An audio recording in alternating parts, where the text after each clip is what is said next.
L'expression biblique de ce matin est tirée du livre de Deutéronome. Deutéronome, chapitre 28, du 23e verset au 26e. Deuteronomy chapter 28, from verse 23 to 26. Deuteronomy tombe. Otae ton kuaton kuanton. Beso afo ton konu kuanton. Doije kuaton kuopo. Jésus, on est content ton mère. Autant grand ou non pour. Père Tout-Puissant, nous te rendons grâce. Donne-nous que na mille pour akododote. Car tout ce qui constituera pour nous des malheurs, tu les as déjà prédits. Dona no we minanyi to wenu que ni shegbetowe bo hehoto ego. Dona no minalezon. Bénis serions-nous au moment où nous écoutons ta voix, nous entendons ta voix et gardons tes paroles. Miso wafi nando kia hoihele na budi situé ni motendo noté to kwevi ko da hoko mitome. Nous sommes venus ici en ce lieu pour lire tes paroles afin que ta crainte puisse demeurer dans la vie du grand et du petit que nous sommes. Wenenu En ce moment-là, mi mana donyi onuke kentona no hoa. nous ne serons pas battus par nos ennemis. To Jésus pour les cantos saints comme. Au nom de Jésus, notre Sauveur. Alléluia.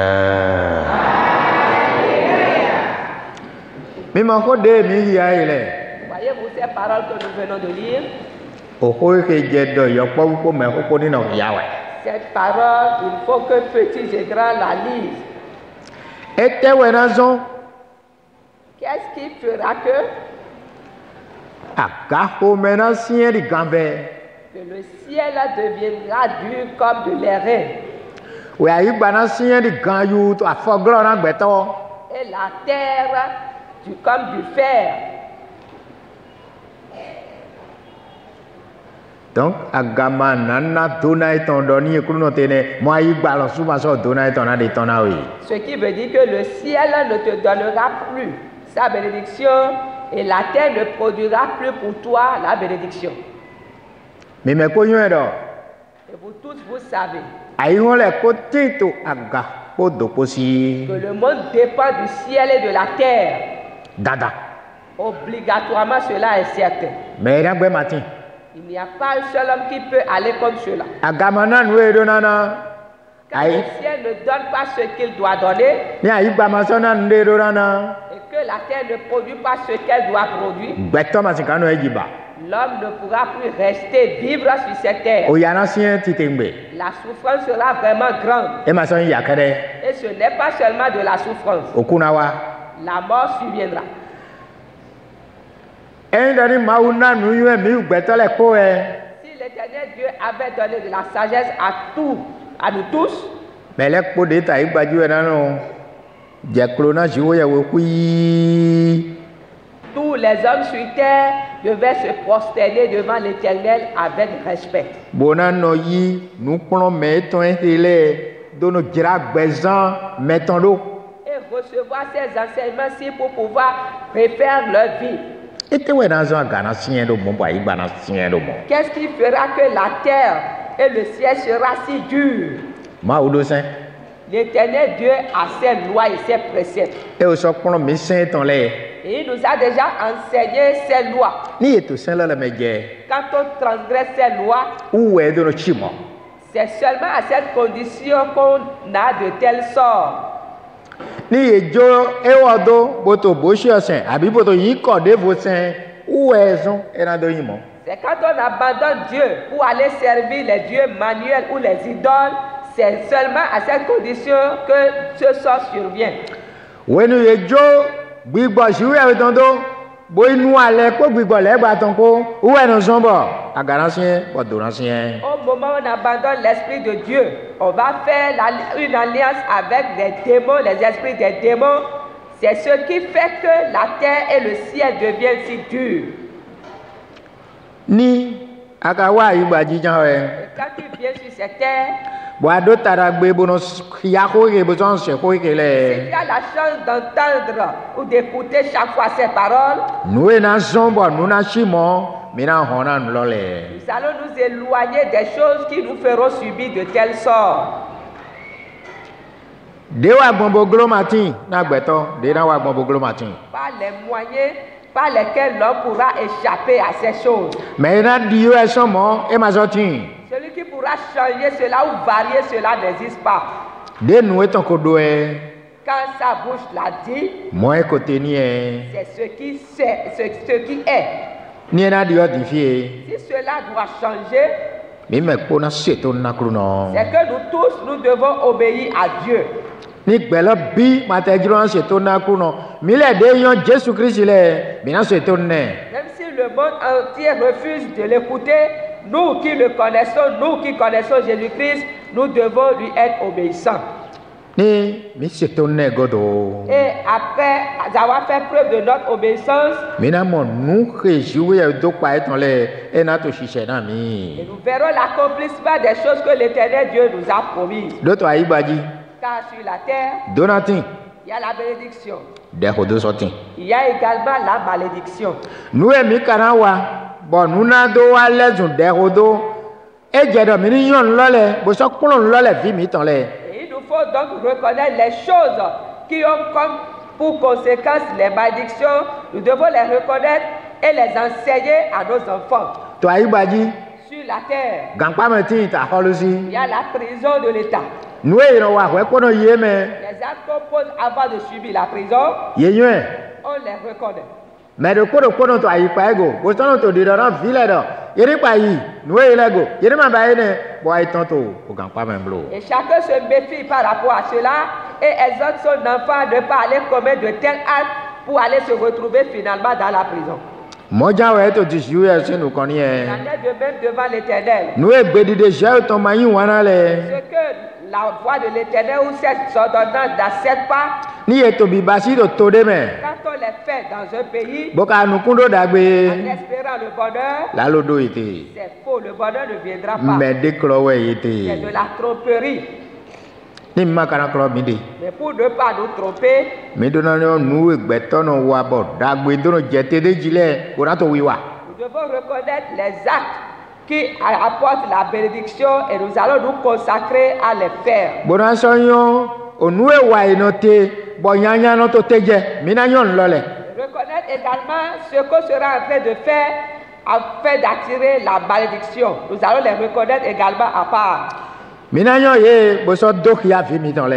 Nous allons les reconnaître et les montrer également à nos enfants. Wen do e di busi, Le foyer qui a la Crète, agun e di busi, l'église qui a la Crète oto e di busi, et la nation qui crée na lesun to do na no. deviendra une nation bénie. E na lesun fi egbeto bi na no jiro do fine we mi na no. Deviendra un lieu où tout le monde souhaitera habiter. Ete utu, Pourquoi?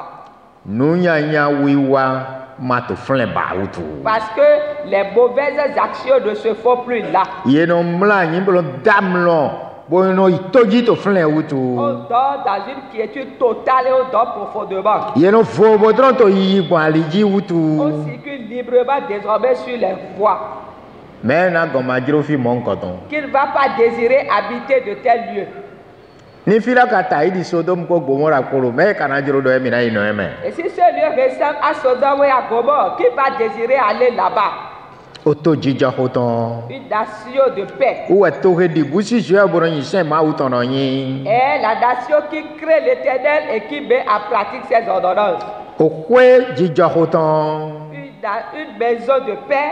okwe di busi ma u boron sisoni ko sen ton ji weron yin mo C'est la maison qui crée l'Éternel et qui marche selon ses préceptes qui devient une maison de paix. agun jija hoton Une église de paix. agun we di busi ma u boron sisoni ko sen ton ji weron jiro do agun jija C'est hoton l'église qui crée Dieu et qui marche selon ses préceptes qui est appelée église de paix.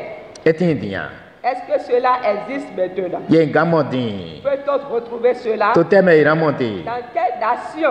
fitete Où est-ce qu'on peut retrouver de pareilles choses? okwe jija hoton lolo Où est donc la maison de paix? agun jija hoton lolo Où est donc l'église là où règne la paix? oto jija hoton lokalo Où est la nation où règne la paix? fie budisi ma utante Là où il y a la paix de l'Éternel, fie jija hoton no tete c'est là où règne la paix. ou ezo Jésus dana devie ton le Pour domo cela, Jésus dit à ses disciples, mi to le kome allez dans toutes les nations, bo lawon dagbe se na ye annoncez ma bonne nouvelle. ni mi je kwedegbe Si vous arrivez dans une maison, mi do hlen domo dites à cette maison na jija honi no filo que la paix soit ici. ni fi jija hoton de to Et flen si là se trouve un enfant de paix, ye na yi mi il vous recevra. ni ye yi mi Et s'il vous reçoit, mi na do wen se vous allez annoncer ma bonne nouvelle. ni mi do wen se ye Après avoir annoncé ma bonne nouvelle, ni ye yo wen lo s'ils reçoivent la nouvelle, jija ho mi ton na jete do yi votre paix reposera sur ceux qui habitent cette maison. ni ye ka gbe mi Et s'ils refusent de vous écouter, mi le ko hui retournez tranquillement. we dazagbe Au jour du jugement, Sodome ko Gomorrah ko si wedita na ponte ku gan to lo de gbe mi abi kwe lo de gbe mi ton le jugement de cette nation sera plus rigoureux que le jugement de Sodome et de Gomorrhe. to li ete utu Pourquoi? ye gbe o jija oton Ils ont refusé d'entendre la parole de paix. ye gbe o sen jija oton sin ko se Ils ont refusé d'écouter la parole de la loi de paix. fite iran raison ba Où vont-ils encore retrouver cela? nous ele de jour ya we do fi Ces choses que l'Éternel Dieu a dites ici, to ho de ho do ton le me dans les paroles de la malédiction, we no ye gbe je we da yi au moment où on rejette Dieu, bodo nu ejuro mewa en agissant à son gré, bo le sen ton do le nu vivi nu dagbe bodo bibasi en transformant ces lois en des délices qu'on fait. où est garant de signer C'est seulement en ce moment que le ciel sera dur wa igbana et signer la terre aussi. bo ko lo so to nu kan Et yi la parole de Dieu continue e to nu kan yi et continue bodo mo et dit, o jikun de na jado totoji afin podo o ko gudun wini de po we na yin tu auras pour plus à ton pays de la poussière et de la poudre. e we na to teje so agawa C'est ce qui descendra du ciel sur toi kaka ni do va jusqu'à ce que tu sois détruit. jikun teme afin À la place de la pluie, la poussière. fi to nu ma se na ju we we si ayin te to eme to nu ma se na ju we te uwe ne no uwe afin no to teje so aga do jikun teme Là où règne la désobéissance, le pays dans lequel règne la désobéissance à l'Éternel, c'est seulement en ce pays que descend à la place de la pluie, la poussière, de la poudre. wenu eshimo etena moni etoro tote bane Au moment où les choses sont ainsi, qu'est-ce que cette nation aura? dona weto tejeson agamo abi de hodo weto tejeson agaro mo Est-ce que c'est la bénédiction qui descend ainsi du ciel ou c'est de la malédiction? nu de minawa Ce que nous allons faire. Bonazo dans donnant quand donc ouais mitanji ou ouais gan ouais si ouais vie yanu ouais vie sunu donc pour connaître wato ouais tomber. Pour attirer la bénédiction sur notre maison, c'est ce que chaque personne, propriétaire, la femme de la maison, le maître, les enfants, c'est ce que chacun de nous doit nous consacrer à faire. Minde yon nous et minato wiwa ouais donnant j'ai ton nato qui quand donc ouais mitanji bon yon to ene lawa.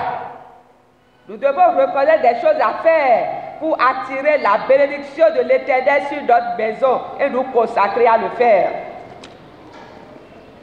Agun ni donnant j'ai ton jete de jisu agawa nous rena dans donnant jete ou est minam ou est namia nous kunami ou est minam to wiwa pronto dido pronto lile mi tombe nous dagwe kere ni wa mi tombe nous dagwe kere voilà dorana jete dominji pour que l'église puisse bénéficier de la bénédiction de l'Éternel qui va descendre du ciel, c'est ce qui fera réjouir le cœur de l'Éternel que chacun de nous doit se consacrer à faire.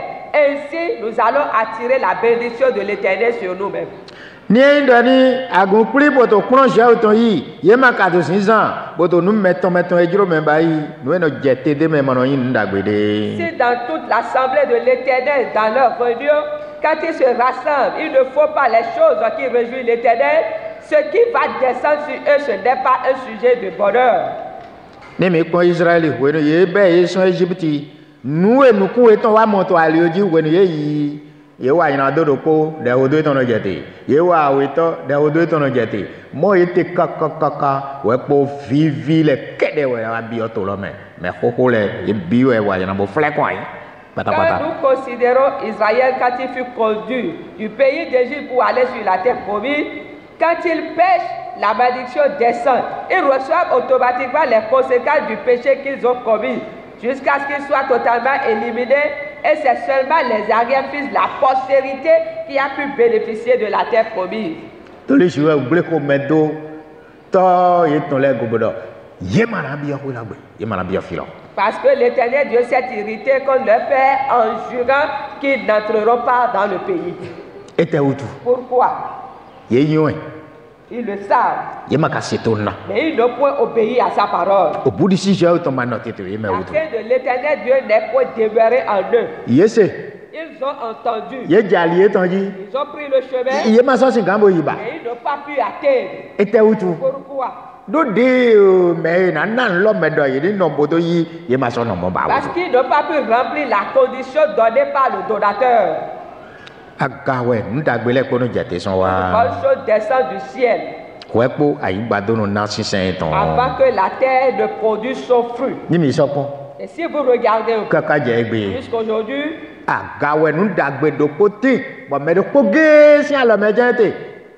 Jésus-Christ, nous il y a une bonne chose, une seule, qui est dans la main d'une seule personne. Et c'est Jésus-Christ seul qui la donne. La seule chose, c'est le baptême du Saint-Esprit qui descend du ciel. Sur qui? La Bible déclare que c'est sur ceux-là qui lui sont obéissants. Ceux-là reçoivent le baptême du Saint-Esprit. Mais et ceux qui ne taillent pas d'importance à cela, ils ne reçoivent pas la descente du Saint-Esprit. Ils demandent ça à recevoir.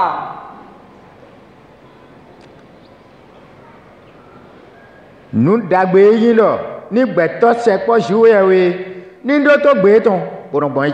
c'est une agréable chose à l'homme qui se rapproche de l'Éternel d'écouter sa voix et d'observer ses préceptes. Il y aura de la poussière à la place de la pluie. Jusqu'à ce que tu sois totalement détruit. Le 5e verset dit: l'Éternel te fera battre par tes ennemis. Sachez. Possèdes-tu quelque chose? Tu n'as rien. Kacho anado keto. Pourtant, tu auras un ennemi. Gbẹni nọ tó lọgbọn gbẹtọ délé ma dídín dọ yẹ nínú gbọtọ àyígbàjì fìbà. Ton existence sur terre, il y a certaines personnes qui ne souhaitent même pas ça. Àfọ ẹdọ àti màdúró yẹ ní tẹ mọtò mẹwàá dún náà sọ. Les habits dont tu te réveilles, il y a certaines personnes qui souhaitent que tu sois nu. Mìíràn mọ tẹgbẹ. Vous allez toujours constater que Ní ndélé tí ń bọ ajé bìbà yìí gbé àwọn gbẹtọ náà gbọ̀n kótó ní yúwèé lọ ajé ńlọ bá yìí gbé bóra yìí filẹ̀ bóra yìí jírò náà kálé ńlọ wà kó ní dógolo ẹ̀rọ jírò náà sọ àyìrò ńlọ tán wà kó ní dógolo yàn. quand tu as parfois certains projets que tu vas aller faire, si quelqu'un connaît cela, il peut aller bloquer cela à ton insu pour que tu ne bénéficies pas des bienfaits de ce que tu veux faire. Mais ne lè kó wẹ̀ wíwé náà yọrọ dọ̀ kẹtọ.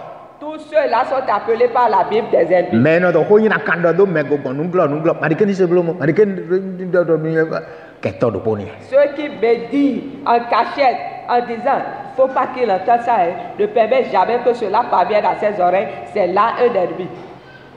Abi na edo yoro me edo. Ou bien comment peut-on appeler de telles personnes? Konton, abi. Est-ce un ami? Même ado kento fi, ni se aga ga ma ko. L'ennemi ici qui lève son doigt. Mido. Oui. J'en avais. Mais les pour edo ekpe fi vous flefle. Même les petits enfants aussi en ont. Mais jiye si kento yoro smeton. L'ennemi de leur géniteur constitue également leur ennemi. Ni mina glo kento mi ton le nous e mina ba yoro ou e yoro mini se ton nan saint Jésus ton. Bon. Pour vaincre nos ennemis, ce que nous avons à faire, c'est seulement d'obéir à la loi de l'Éternel, notre Dieu. Bon, si son l'idée, nous prenons Jésus-Christ, on va prendre Mindo, et voilà, nous l'avons gagné. Et de marcher selon l'enseignement que Jésus-Christ est venu nous enseigner, et c'est fini. L'Éternel te fera battre par tes ennemis. Mais dis-moi, qui veut cela? Tu sortiras contre eux par un seul chemin et tu t'enfuiras devant eux par 7 chemins.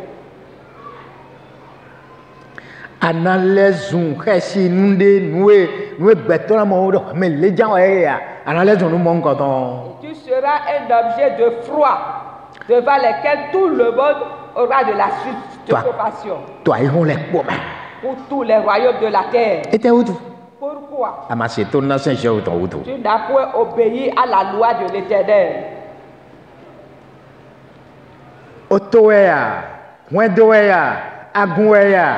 Eto dandando ministre tona chef pasteur mi tonton bonueji nani madojo mi dona kento mi ton leblo. Que ce soit nation, famille ou église, il nous est obligatoire d'obéir à la voix de l'Éternel notre Dieu, observer ses commandements pour ne pas être battu par nos ennemis. Ato hogwa ena vivera merile.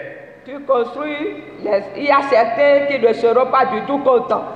Tu achètes un véhicule, il y aura quelqu'un qui ne serait pas du tout content de toi. Quand toi et tes enfants, vous avez de beaux vêtements que vous portez, vraiment vous avez des gens qui ne sont pas d'accord.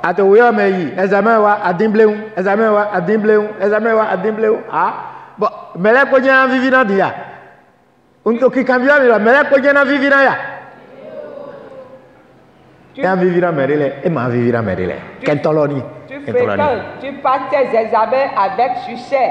Est-ce que tout le monde sera content? Non, il y en aura certains qui ne seront pas contents. C'est là l'ennemi. Mais qui désire qu'il soit délaissé par l'Éternel afin que ses ennemis puissent le battre. Les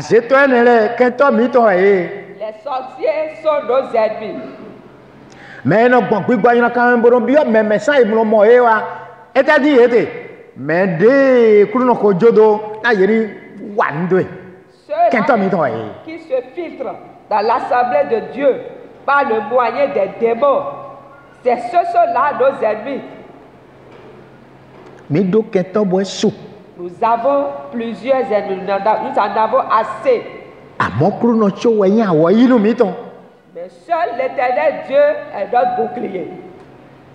nù àwọ̀ yìí ló mi tán ká kúrò mi lọ mi ní báyìí èmi lẹ́nu tó kárada tó gbọ́dọ̀ náà mi nínú bá ti yé. Et ce que nous enseigne notre bouclier pour qu'il se serve de bouclier pour nous toujours, nous devons les faire. wẹ̀ yín gbẹdìde tán dé kúrò mi lẹ̀. Ce sont ces préceptes qu'il nous donne.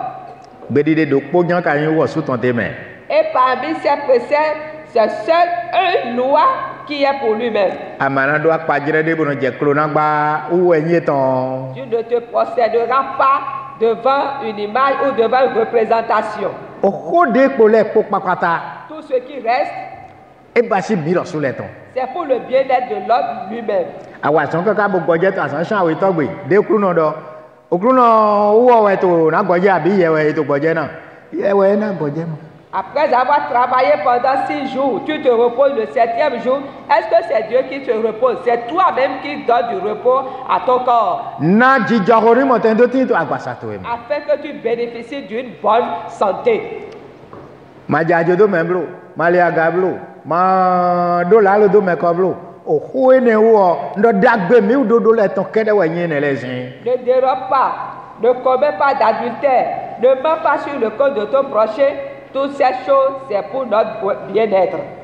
ẹ̀yin dání ẹni tí tó kéré gbé bọ́ yémàtó ẹni lẹ́ wà tó kéré gbé àbí tó toré mẹ́ àbí tó àgùndé mẹ́ àgùn jíjọ hótó ní àgùn ẹlẹ́sùn náà. Quand on s'éloigne de ces choses dans une maison ou dans une église ou dans une nation, cette église ou cette maison, cette nation devient donc une église bénie de paix, une maison bénie de paix.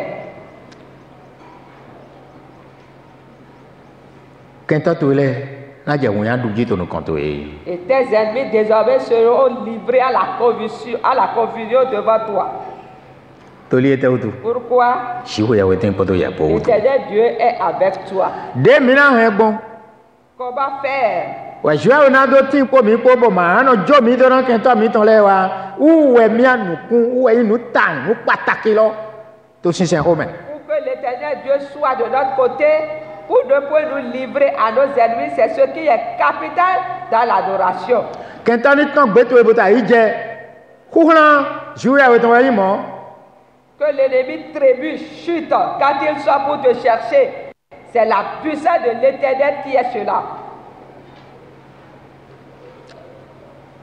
a máa ṣètò náà gbé tán kó máa nà àṣẹ pípa yìí tán jí ẹnà yìí kẹ́ńtọ́ tó rẹ̀ tó kọ̀ wẹ̀. Quand tu n'obéis point à sa voix, quand tu ne gardes pas ses préceptes, il te fera battre par tes ennemis. yé dindi we ní ndé máa dùn àlè náà we ètò ètò ẹ̀ yé màá tó wá yé màá alọ̀ yé tó màá tó jẹ kó. Ils sont à ta recherche. Et s'ils ne sont pas empêchés par un obstacle, comment ne t'atteindront-ils pas?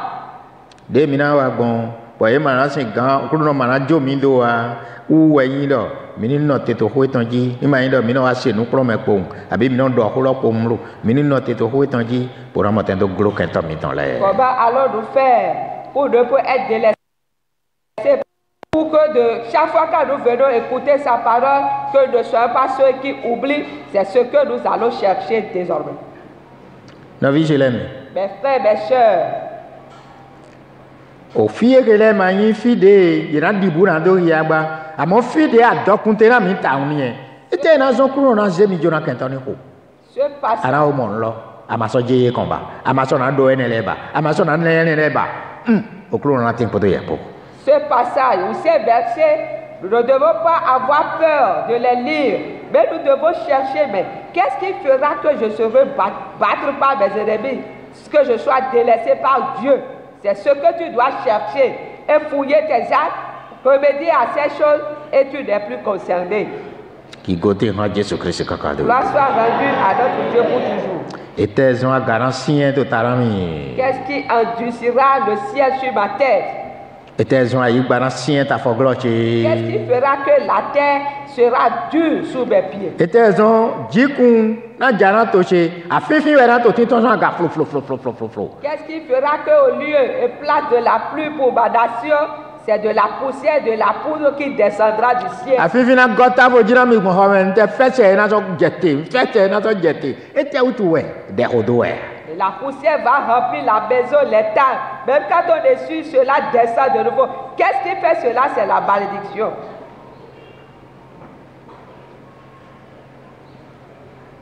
A fɔ ko atɔntɔ dɔ la mi dɔ Le mɔ. 25e verset.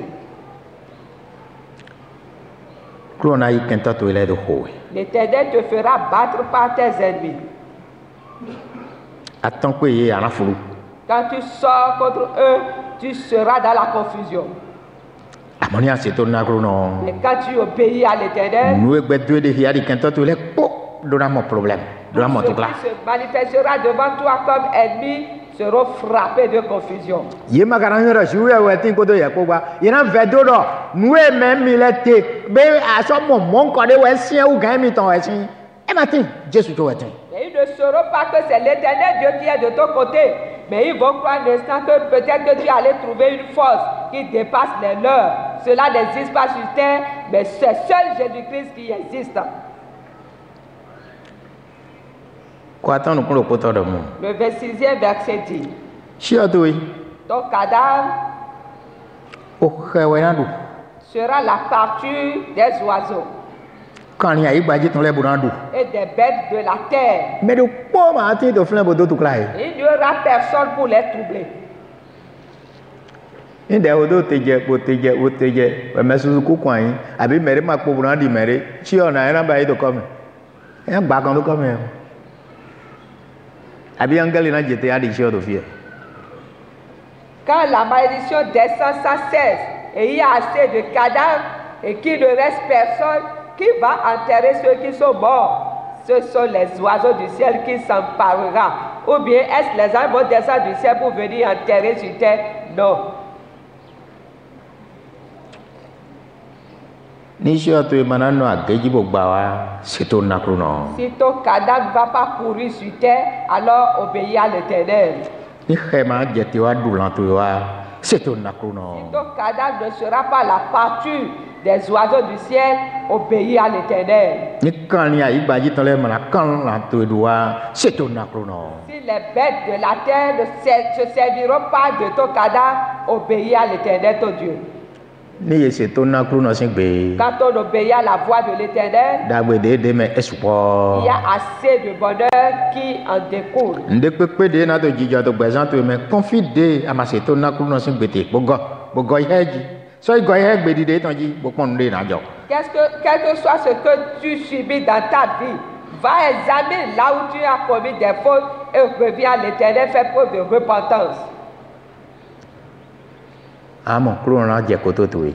Tu verras que l'Éternel reviendra de ton côté. Anyɔɛ wɔ suna nyɔ we. Si tu le connais, il te connaîtra aussi. Ati kpekpe wɔ suna ti hɛ we. Si tu es attaché à lui, il sera avec toi. No ye nyi pataki. Wɔ ndzro na xlẽ mi to afɔ no ye ni C'est yɛ. ce qui est important que je désire vous montrer ce matin. Ete tu wɛ dɛ o do. Pourquoi la malédiction? Fitɛ na tɔnsɔn wa. D'où vient-elle? O kuro nɔ mi tɔ ma tin ba wɛ. Est-ce que notre Dieu n'existe plus? Nye tin. S'il existe, Ete tu kɛntɛ na do to dzi we. pourquoi l'ennemi aura le dessus sur toi? Ete tu mɛnyina kan lɛ na do to dzi we. Pourquoi les méchants auront le dessus sur toi?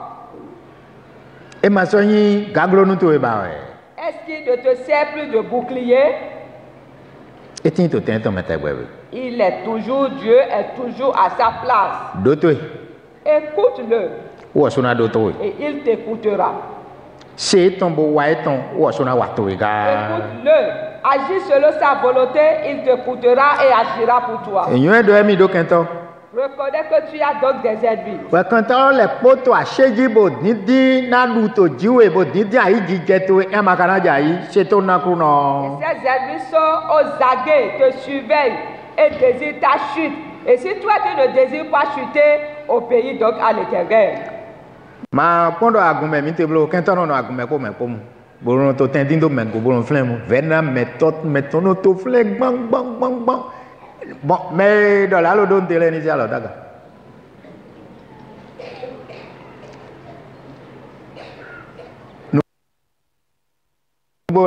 Ne te dis pas que nous sommes dans une église, parce qu'il y a également aussi des ennemis qui sont dans l'église. Ceux qui ne sont pas d'accord, qui lèvent les doigts, mais il n'y a personne Tout le monde a affirmé cela. Domindo kento so mo utu. Nue mina wa doglo elo. Ni m'a dit que les bakla mi mo mi jo nu lo wi wa doglo. Et puisque nous avons des ennemis à ce point, ne nous permettons pas de nous laisser séduire par le diable, de refuser d'écouter la parole de Dieu pour ne pas le faire. Tu te caches pour aller pécher.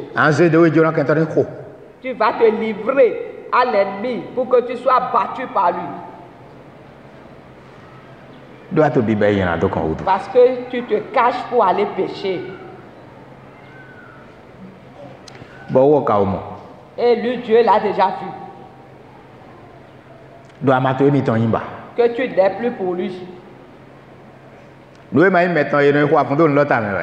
Est-ce qu'on va lutter pour quelque chose qui n'appartient pas à soi? On défend sa propriété, ce qui appartient à soi.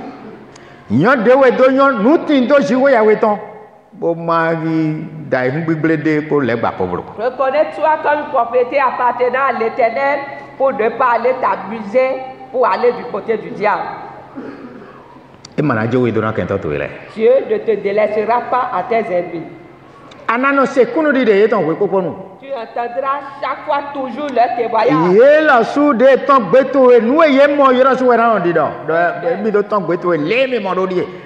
Eux-mêmes qui sont sortis pour aller t'attaquer, ce sont ceux-là qui reviendront rendre témoignage que quand ils sont sortis pour aller t'attaquer, c'est ce qu'ils ont eu comme conséquence. Donc Dieu existe. Et il existe pour ceux qui lui sont obéissants. C'est pourquoi gardons ses paroles. Ici, ces passages.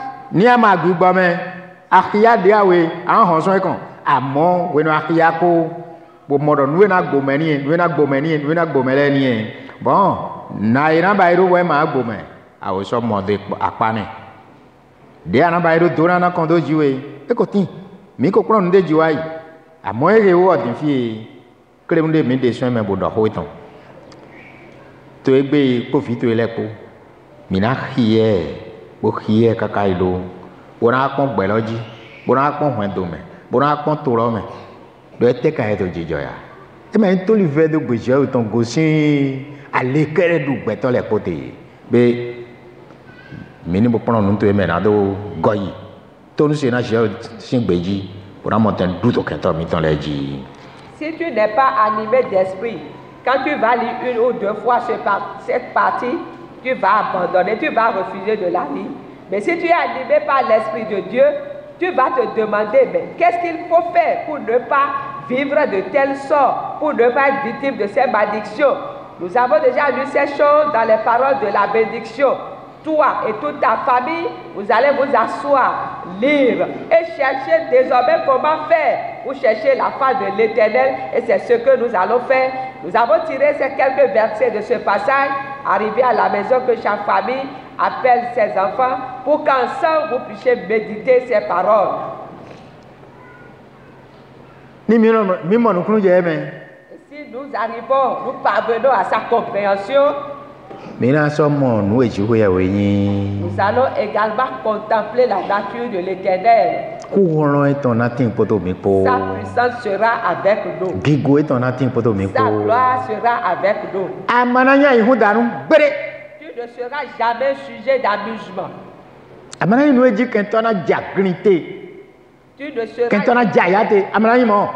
Tu ne seras jamais une proie pour l'ennemi, un sujet sur lequel ton ennemi se réjouira. C'est ton acronom. Obéis seulement à Dieu.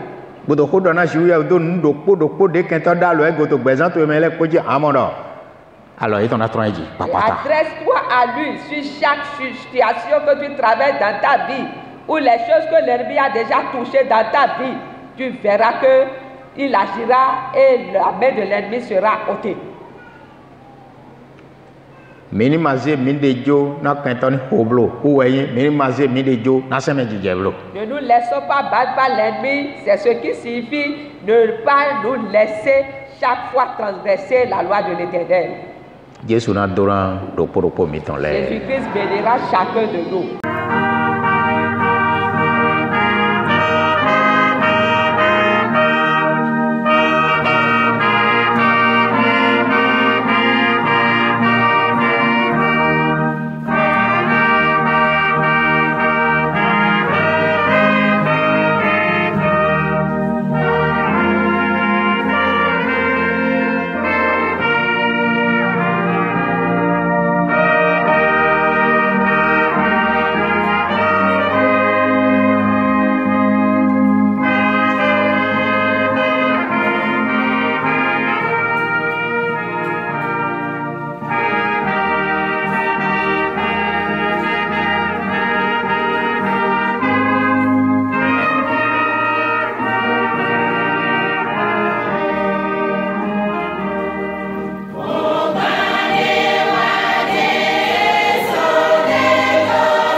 kó ní bí ọ̀nà ejò.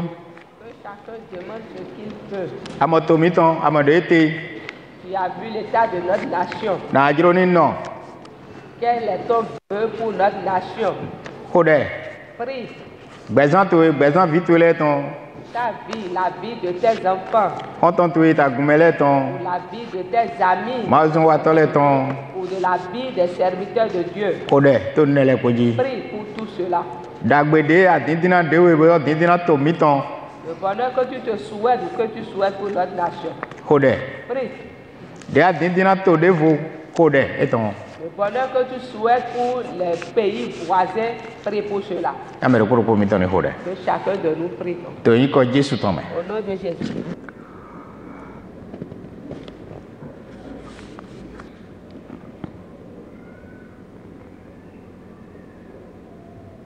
Tòyìn kọ Jésù hùnẹ̀ gántọ́ tán mẹ́. Ahọ́rù màdó podó. Mẹ tí ń bọ́n títí ń kàkà dò yìí. Ń dópẹ́ náà hù. Dáàkùn àìnùkún máa mọ́ rẹ̀ sùpá òtò. Àkàsọ́ àwọn àrọ̀ rẹ̀ pọ̀gbà.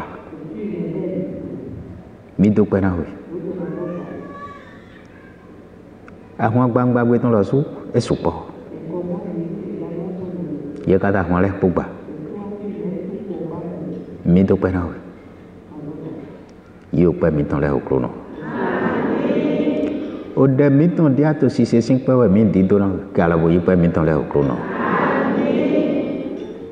tí n fi àhọlù gan ọhún pọ mi náà yìí kún ẹdọ mi tán lẹ mọ gbóná sọ sí àyín pọ fi mi tán lẹ pọ gbígbọ ẹ náà mọ nukuru jẹ ẹ gbogbo ba sí iye náà dàgbé fìlẹ tán bílọ súlẹ tán òtò mi tán tán gbígbọ lọ ní kẹ mẹlẹ pọ jẹ Jésus Christ àhọlù. Húrún lọ́tọ̀ ní ẹ́ ní mẹ́pọ̀ jí nánú jẹ́ ẹ́ nánú kan yí tó gbígbọ́ mẹ́lẹ́ pọ̀ mi nínú tẹ́dẹ́ kan bọ́rọ̀ bá sí yẹ tó náà mi ló mọ́ òkúrò náà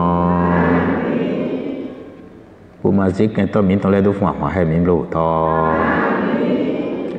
gba kẹntọ́ tó tó nùkọ̀ mi tán òkúrò náà lẹ́lí kẹntọ́ mi tán lẹ́pọ̀ tán tó fọ́ mi tó mi yóò tọ́ olè kẹntọ́ lẹ tán tó vọ́mẹ̀ tó bẹ̀rẹ̀ tó jí òtọ́ fi èyí tà lè gbọ́n dọ̀ wọn ẹ̀dàgbé mọ̀nà yìí lẹ̀ kó àlè ní hun wọn ẹ̀dàgbé níbi ọ̀fìn lẹ̀ bí n tó pẹ́ náà wẹ̀ tó a ṣe wùtú kí kò tí n fa kàkà dọ̀ yìí tó Jésù rẹ̀ kan tó mi tán sí yìí kọ́ mẹ́ hallelujah. Alléluia, alléluia. Mi pagi gona kuno Yesus. Go, tanah tamu tanah